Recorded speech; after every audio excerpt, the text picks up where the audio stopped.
Hello, everyone. That worked pretty well. All right. So I'm Daniel. I'm a PhD student at Virginia Tech. I'm a data engineer at the University of Virginia. I've done some work teaching for Data Camp and the Carpentries.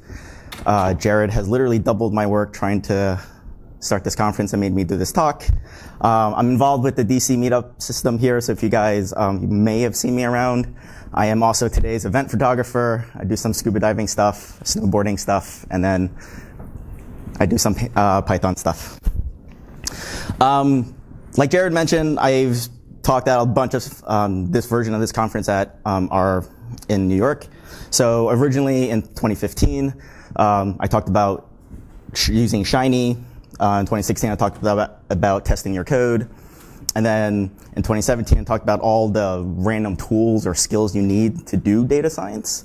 And then earlier this year, we talked about just the infrastructure, all the various servers you need to run a data science shop. So what does this all have in common? It's really how I do my work. It's what I teach my students, and usually when I go talk at meetups.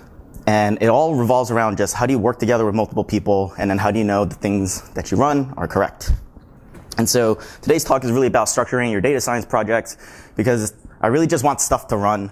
R has a pretty good ecosystem about getting that all organized.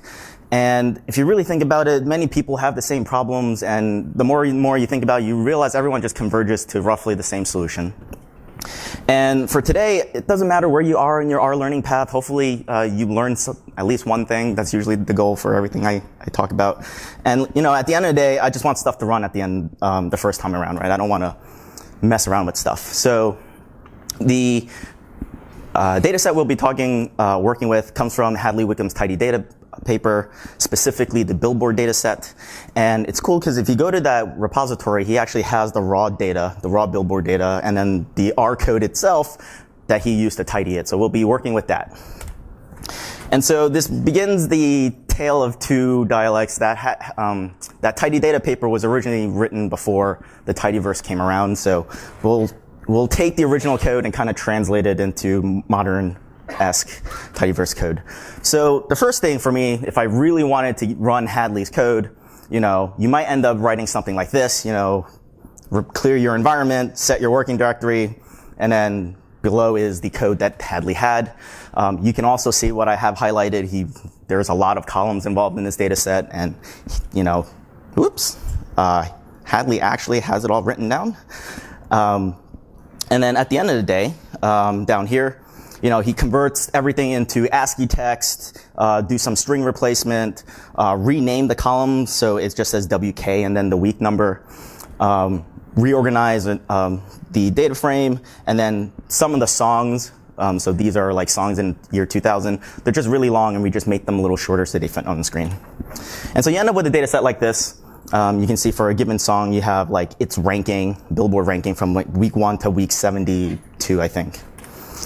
And then you can also just take that thing I said and just condense it and rewrite it in Tidyverse world, right? And doing something like this, it really took me an hour and a half figuring this out in the back of a car. So it's not just because I show it to you doesn't mean that it's really that simple.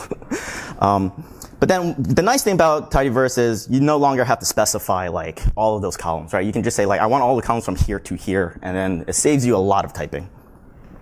And then there's this one bit that I just gave up trying to figure out how to do it in Tidyverse world, so I just went back to base R. And then you end up with roughly the same data set, right? So let us do a demo. Does that work? All right, cool. The first bit that we'll do is we'll tidy our data set. So you can imagine, you saw that we had a different column for each week. And then so what we really want is a data set where each row just has a song, the week number, and then its column, right? We didn't want week 1 to 72 in our data set. So we end up cleaning that part up and then saving that out. What we also want to do is normalize our data. So song information is repeated. And so me as a data engineer, this all goes into a database. How do we get it to take up less space? We break up our data set into 2 pieces, just the song information, just the rank information. And then we can do some exploratory data analysis. So here, for example, we can look at the average ranking across songs, and then the red line just shows what the rank is a year later. So that kind of makes sense. Songs just drop off after you go. You can also do it by month. So average rank by month. So, songs tend to just rank higher in November, but that could just be maybe more songs are being released at the end of the year. I don't know, but that's what exploring your data is for. And then you can do the same thing, but and then my question was, hey, maybe it really matters at like what month something starts. And then so we can draw a plot like that. And then you wonder, like, what is this random little peak here? And so, that peak was roughly like 27 weeks after a song was released in December. So that's what that was. Maybe that has some meaning. I don't know. And then at the end, maybe you want to fit a model. So let's look at how does week, just the week, can that predict like its rank? And you can fit the model, draw out the plot for that model, and maybe we don't care about the intercept because we're not trying to interpret the intercept. So roughly you can see at least the point estimate for every given week, the rank is dropping by 1 point. All right. So what you can do is then, put in all the models for all the artists and sort it out. And just because it's zoomed out, but you can kind of look like Missy Elliott down here isn't really doing too well in the year 2000. All right. So you saw what I did. And, Jenny Bryan's talked about this, setting the working directory, removing, clearing your environment. And then so what's really wrong with setting your working directory? It's really because you're assuming a folder structure. You're hard coding something in. Collaborators can't collaborate. Computer might not have the same structure, et cetera, et cetera. And then version control systems don't like that. So the way you fix that, make a project. You can do this in RStudio. It really only adds these 2 files down here into your environment. And then you might say, maybe RStudio projects assume everyone's using RStudio. Yes, that's true. But if you use other things, Emacs allows you to set a working directory when you load it up. And then when you're just running code, the CD command in Linux, that's really setting your working directory. So if you could just find that file, you know where to run everything. What's wrong with the rm command? Well, mainly because it doesn't detach packages. So when you run your script, you can actually end up running a function from a library that's not actually written in your script. So one way to go around that, instead of running that command, just hit Control-Shift-F10, and it'll just reset your RStudio environment, which is probably what you wanted to do anyway, but it'll actually clear everything. And then when you run things from the command line, that's exactly what's going on. So I'm going to skip this demo for time. But are you really done yet? Well, not really. Even if I set the RStudio project, I end up with a folder like this, right? And this is just that one little simple piece of analysis. And you can already see like there's a lot of files that got generated. And so I'll write some little Python code just as a title. And how do we fix this? So there's this paper by William Noble.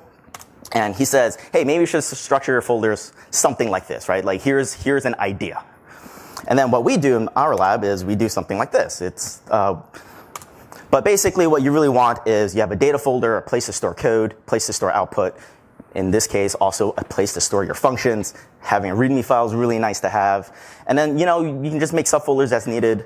The one thing I noticed is sometimes when you follow this and you start using Git, you might end up with conflicts with images, which is something that I don't know how to totally minimize yet. But we'll skip that. But after you structure all of your project, can you do better? Well, yes, of course you can do better. Let's look at the analysis script that we just wrote. It's about 171 lines, and what does it do? It loads, it cleans, it tidies, normalizes, does some EDA, and then fits a model. So then how do we improve on that? So let's just take those 6 things, and then let's write 6 different scripts.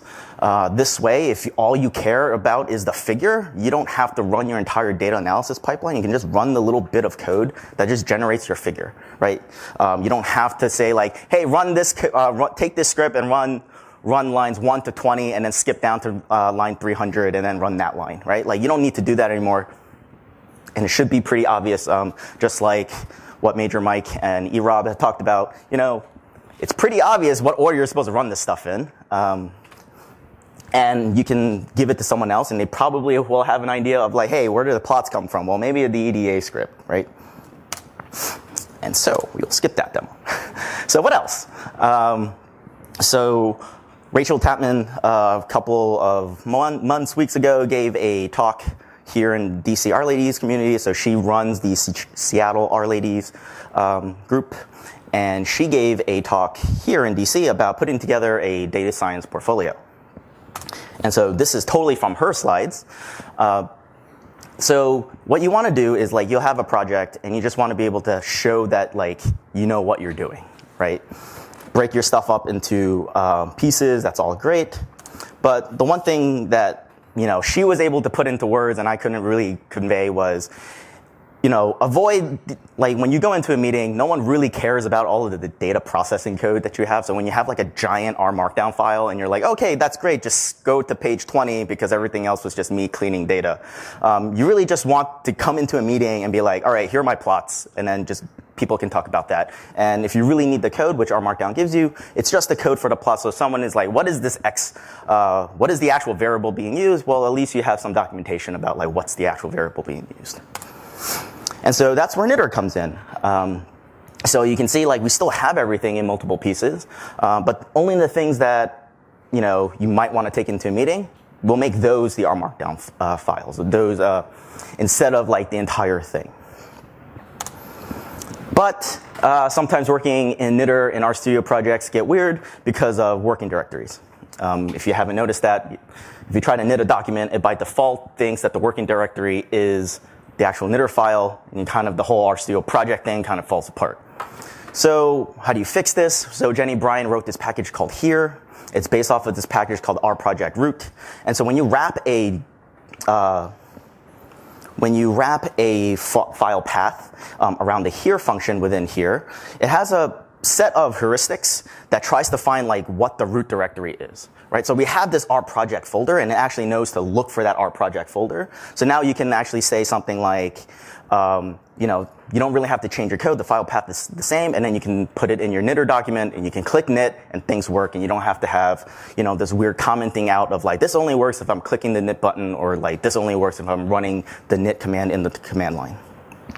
Only downside is when you use the here package in a knitr document, you kind of lose the nice ability of tab completing your way through the file system, but maybe someone can figure that out.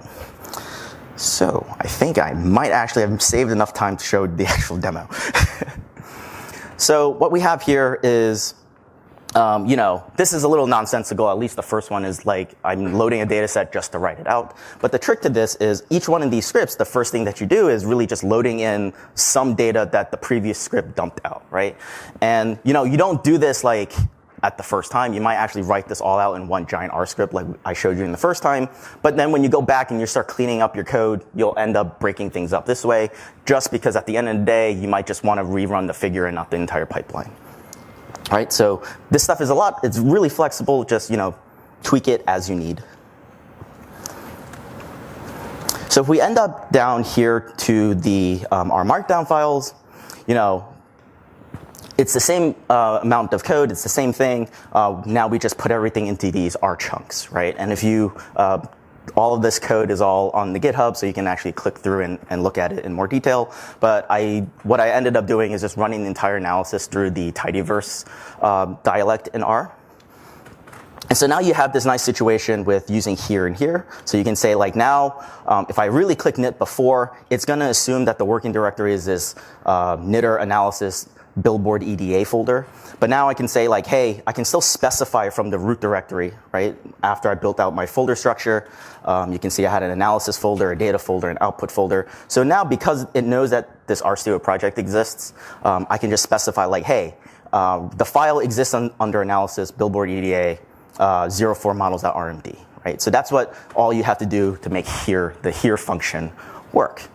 And so now you end up in this nice world where you can actually click knit, and, you know, this runs like the script if you were to run this in a command line, but then the knit button actually does the right thing and generates the document that you wanted, right? Like, you don't have to, like, fudge around with, you know, commenting out something just to render a document. So one thing that this example doesn't really show is, like, what do you do with functions, right? This is a pretty simple analysis. When things get more complicated, you put things into functions. So my suggestion would be, create a capital R folder, and then if you ever have a function, just dump your functions in there. And then R has, the ability to source files. So one, it saves you a lot of typing. You can just source the file under the root directory R. R also has like the source directory function, so you can just say like source everything in here for my analysis. But what this really is really setting up the analysis to be turned into a package, right? All R needs is a capital R folder and like 2 other files, and then this thing can be installed as a package, right? So if you end up running this analysis and another analysis is kind of related, you can now just import all of your functions, right? You can turn this thing into an R package, and your analysis project that we have broken up is already set up for that. So you don't have to like change what you already have. So then the next question was what about like scholarship or formal documents? I prefer to, if it gets at that level, just do everything in tech. It just gives you a lot more control. And so there's two ways you can approach that as well. You can have a totally separate repository that's just your tech, just your scholarship and your writing. And then you can have it as a sibling project, so the analysis project folder is on the same level as your tech project folder.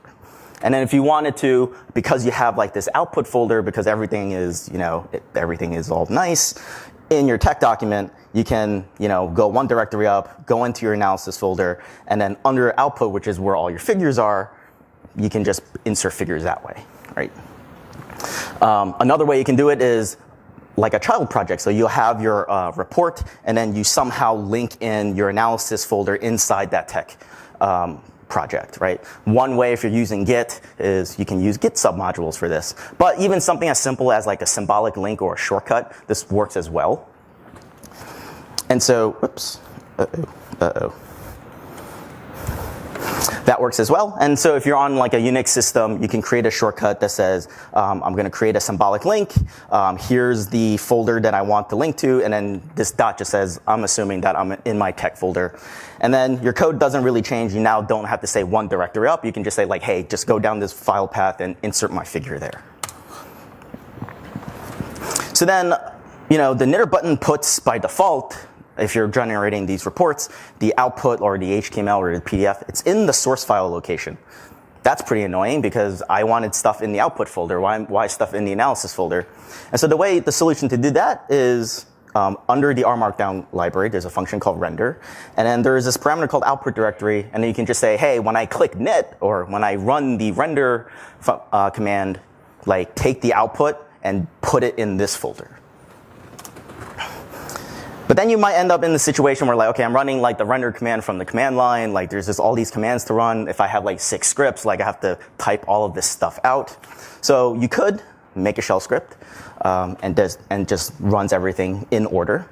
You can use make, and then you can take all those scripts and you can take your make file, and RStudio has this ability to create a build file, so you can actually like use RStudio to be like, hey, rebuild my analysis. And so what does a make file look like? So I can do something like, hey, I don't want to type the analysis billboard EDA thing over and over again, so I'll give it a shortcut. By default, make will look for a command called all. I'm not going to do anything with all other than if you type in make, I'll just spit back the possible commands that you could do. But then here, you can see I'm going to say like, give it essentially like a variable called billboard EDA.